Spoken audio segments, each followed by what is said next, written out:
dari sisi EXP lanernya kayak let's say Tamus juga benar-benar terbuka dan langsung di counter juga dengan Uranus. Namun, wow, untuk pick seperti ini ternyata aku lebih mengejutkan kalau seandainya last picknya adalah Atlas. Karena kalau seandainya ini adalah Atlas, combo makernya bagus banget emang dari RRQ Sena. Namun, untuk atau syarat untuk hal-hal tersebut terjadi, menurut aku cukup berat karena mereka harus satu yang pertama insurance late game penuhnya kepada dua tim yang sedang bertanding.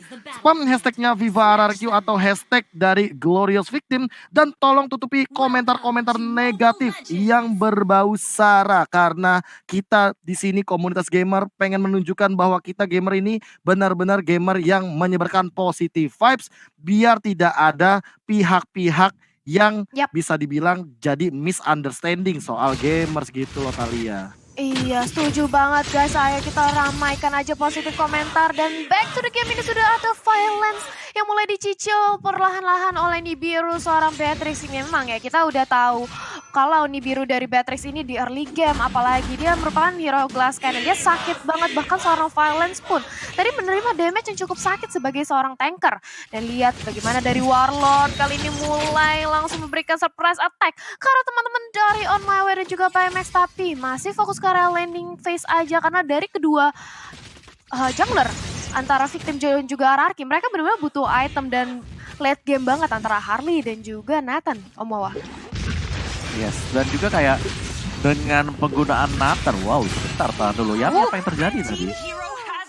Oke. Wow. Apa yang terjadi? Kayaknya ada sedikit baku hantam di bagian top lane sehingga Yami dan Sinting out of nowhere tiba-tiba ada di bagian outer turret gitu ya Thalia.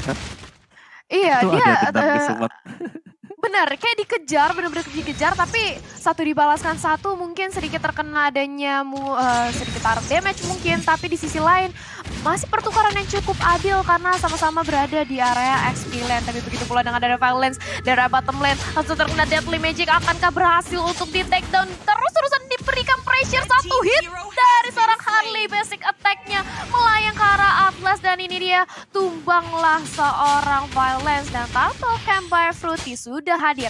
Akankah langsung diamankan oleh Blast atau justru dari Speechless-nya kan? Ya, dan kalau misalkan aku melihat dari setup seperti ini, apalagi dengan Victim yang coba untuk ngezoning di bagian jungle, artinya kali ini yang harus berhati-hati adalah RRQ Sena. Jangan sampai mereka yang kalau misalkan kepok dan masih mau team fight kayak let's say Warlord, mau gak mau Warlord harus mundur. Dan Victim kayaknya bakal take over Turtle untuk pertama kali ini di menit yang kedua. Karena ini bakal bagus banget bagi Speechless. Dia melakukan poking damage secara paksa. Dia tahu bahwa potensi untuk Victim memenangkan Turtle itu lebih tinggi. Karena ada Sinting di front laner. Sehingga menahan seorang Yami itu bukan hal yang mustahil. Dan terbukti, 2 menit awal Speechless mendapatkan Turtle tanpa adanya kontes sama sekali. Dan belum ada pergerakan yang sangat agresif dari kedua belah tim. Belum ada trade kill, belum ada pergerakan baku hantam, tapi kali ini Sinting udah mulai coba untuk di-engage terlebih dahulu. Yami langsung terkena deadly magic di depan sana, masih ada vengeance spell. Coba untuk menyelamatkan hari dari Yami dan sepertinya tidak akan ada korban jiwa. Sementara Tiara mid lane-nya On My Way kali ini sudah mulai membantu ke arah Baymax lagi dan lagi dengan metode marksman di bagian mid lane. Kali ini apakah mampu untuk teman-teman Victim Esports memberikan space farming yang cukup tinggi sehingga nantinya Baymax akan menggendong late game-nya. Taka udah mulai mencoba untuk mendecoy, coba untuk dirasuki saja kali ini Taka dan Dimirunya dilewati begitu saja. Taka masih bisa flick out walaupun ada satu misclick instant, tapi it's okay. Taka masih bisa survive kali ini Thalia. Yes, masih bisa melamatkan dirinya dan datang pula Violence untuk berganti menjaga di area turret bottom lane. Begitu pula dengan ada Warlord, langsung aja di clear wave minionnya karena mengingat Nathan benar-benar harus dijaga karena lihat On My Way-nya.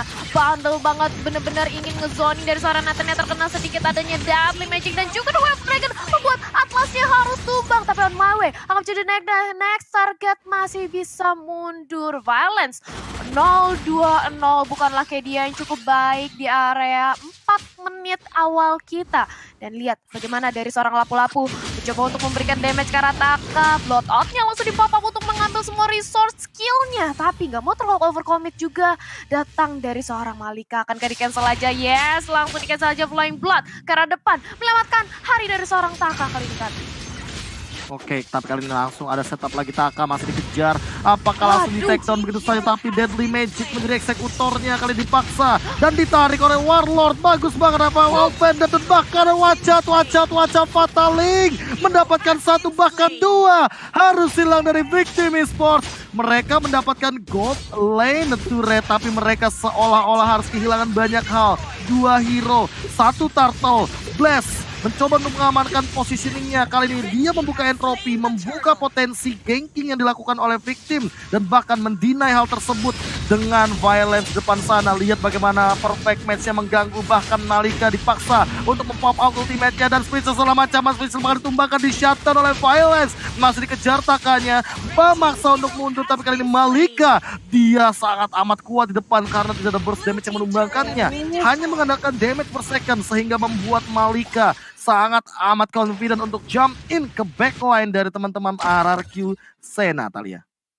Yes, tapi lihat bagaimana kali ini sudah tukar satu objektif turret di area bot lane dan juga top lane. Tapi langsung aja ditahan dari seorang Malika, langsung breakfast fighter ke arah belakang karena violence-nya hampir saja tadi membuka satu buah Fataling. Begitu pula dengan adanya Warlord dan juga Taka yang langsung siap siaga nge-clear minion secepat mungkin. Wave-nya mulai di-manage lagi karena kalau kita lihat memasuki menit kelima ini network-nya masih cukup seimbang, bahkan dari segi objektif tukar satu dan dengan network yang cukup sama ini membuat dari keduanya makin sering lagi on Mawe. Langsung aja dikejar menjadi the next dari Fatalingnya terconnect, dan ini dia satu orang dari on Mawe harus kehilangan nyawanya, bahkan speechless, hanya bisa untuk membuat poker triknya mundur dari teman-teman RRQ. Hati-hati Sinting, akan kamu terjepit di dalam sana, tersandwich. Kali ini akan menjadi next saja, akan menjadi samsak, langsung aja diberikan damage pressure oleh Warlord yang mirip juga violence, tapi di sisi lain violence-nya terkena Deadly Magic akan pecah, tapi ternyata itu tank, dia masih terlalu tanky untuk menahan semua magic yang diberikan oleh speechless kali ini KB.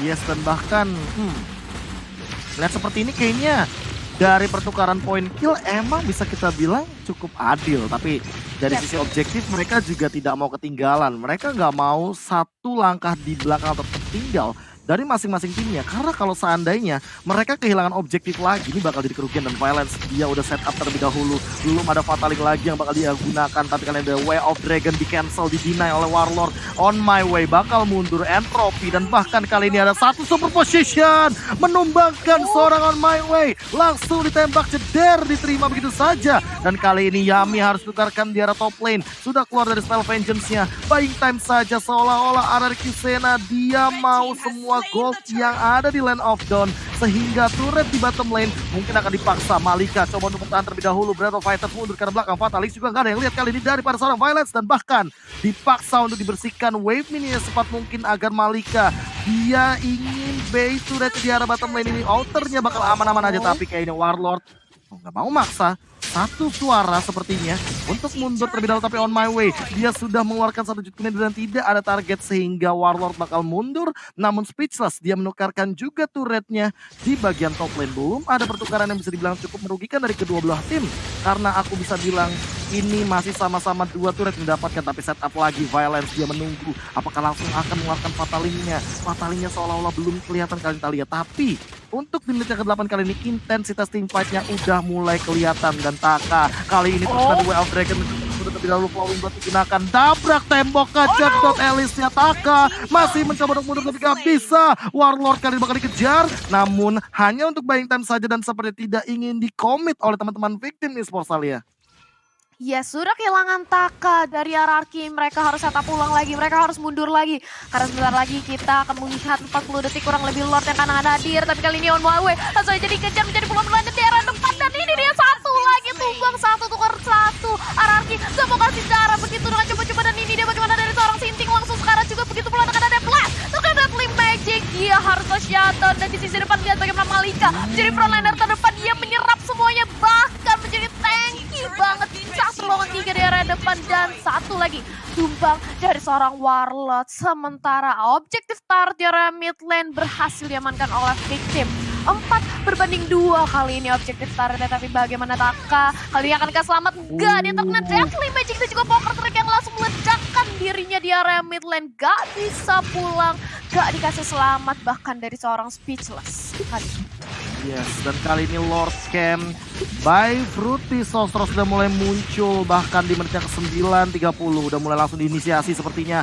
Blaze udah mulai harus jaga posisinya. Setup Lord yang manis sepertinya dibuahkan oleh teman-teman dari Victim, tapi Violet sudah mulai muncul. Dia punya flicker, coba untuk di-poke damage oleh Baymax. Dia masih punya Nibiru, The Way of Dragon yang bagus banget. Deadly Magic-nya bakal connect karena Yami masih punya Spangel Fan, dan bahkan ada Fataling hanya kena karena Sinting terlalu tanky, bukan target yang optimal. Baymax sekarang, tapi kali ini masih mencoba untuk berfokus ke arah Lordnya, namun ternyata Lord menggetok ke arah seorang Baymax, dan kali ini Lordnya bakal ditumbangkan untuk seorang On My Way. Victim mendapatkan Lordnya, namun Victim harus kehilangan 3 double kill daripada seorang Blast, dan dia megang Genius One, membuat pergerakan dari arah Kisena. Mereka langsung mendobrak di bagian outer mid lane turret. Inner mid lane turret juga seperti akan menjadi korban selanjutnya. Lordnya bergerak ke arah bottom lane, Deadly Magic sudah keluar. Warlock mencoba untuk mengambil semua spell fam yang bisa ia dapatkan.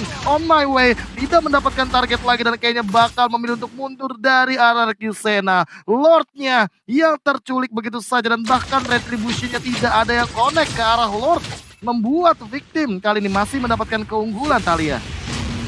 Yes, masih bisa untuk menahan dari segi high ground defense-nya karena upaya dari seorang Lord yang langsung hadir membuat super minion dari arah 3 lane langsung mendorong ke teman-teman RRQ, tapi terlihat ada Violet terkena 2 dragon, tapi bukan adalah target yang optimal. Bahkan justru On My Way kali ini yang langsung ditumbangkan, begitu pula dengan Malika membagi warnya menjadi 2, mengincar karena seorang Blaze atau lowong 2. Lihat bagaimana Malika fokus banget, tapi lihat juga Warlordnya nebein banget. Dia ingin membuat Malika nggak menyentuh ke arah seorang Blast, dan bahkan Blast masih bisa selamat. Malikanya tumbang, menyisakan Sinting sendirian yang sebentar lagi akan bertemu dengan Taka di arah mid lane. Ditahan aja, di-cutting, bahkan seorang Sinting gak berani untuk bergerak mendekat ke arah seorang Taka malah. Yes, dan bagaimana kita lihat pergerakan dari Blaze, di mana dengan HP yang setitik saja tapi masih bisa di cover habis-habisan, dan itu adalah kerjasama yang manis banget untuk RRQ-nya. Dan kali ini kalau kita lihat meskipun mereka bisa nge-burst damage-nya, sudah ada Atlas yang punya sisi besar dan bisa mengangkat lebih dari satu hero Victim sendiri. Dan RRQ mereka lagi pegang kendali sekarang, dan Blaze harus bisa lebih menjaga posisinya karena tadi sudah sempat untuk ter-pick off sekali, dan jangan sampai ke pick off untuk kedua kalinya, Talia. Yap, dan ini dia Ruby-nya sudah tumbang di area depan, sudah kehilangan satu membernya dari RRQ Sana. Begitu pula dengan ada On My Way yang langsung menjadi the next target. Taka mundur ke belakang dengan ada satu buah Flowing Blood, gak berani untuk melakukan war lanjutan karena mereka sudah kehilangan Warlord. Mereka harus set up ulang lagi, mereka gak boleh terlalu overcommit. Melihat masih sama-sama dari kedua belah tim, turret inhibitornya masih utuh, belum ada satu buah wave super minion yang masuk. Jadi dari kedua belah tim masih menunggu momentum kapan waktu yang tepat untuk melakukan teamfight. Dari segi network belum berbeda terlalu jauh, berbeda 3000 aja masih bisa banget untuk dikejar kembali oleh seorang Victim. Bahkan kali ini Baymax sudah mendapatkan Demon Hunter Sword-nya. Damage seorang Nibiru bakal makin pedih lagi ke arah tanker-tanker seperti Violence dan juga Yami, KB. Iya, dan kali ini Violence udah harus targeting sih. Dia nggak boleh asal-asalan untuk menggunakan Fatalingnya. Kalau seandainya Spitzel salah target yang optimal, menurut aku ya udah Spitzel saja dia yang bakal di-cacker sama seorang Violence. Apalagi di sini ada Purify, Sinting dan juga Baymax, jadi kayaknya bakal berbahaya sedikit. Conceal udah mulai di pop out. Violence dia punya flicker, coba untuk invasi jungle. 5 hero bergerak bebarengan dari arah Rekusena, membuat space yang cukup menarik dari Sinting untuk mendapatkan inner top turret. Namun kali ini dari Victim juga mereka harus lebih berhati-hati karena kuantiti dari RRQ Sena untuk team fight mereka kuat banget. Mereka kalau berlima nempel, mereka seolah-olah bakal langsung all in. Mereka bakal langsung jump in, apalagi Taka dia udah punya Ice Queen One. Dia bakal mendobrak pertahanan milih hero dari teman-teman tim Victim Esports.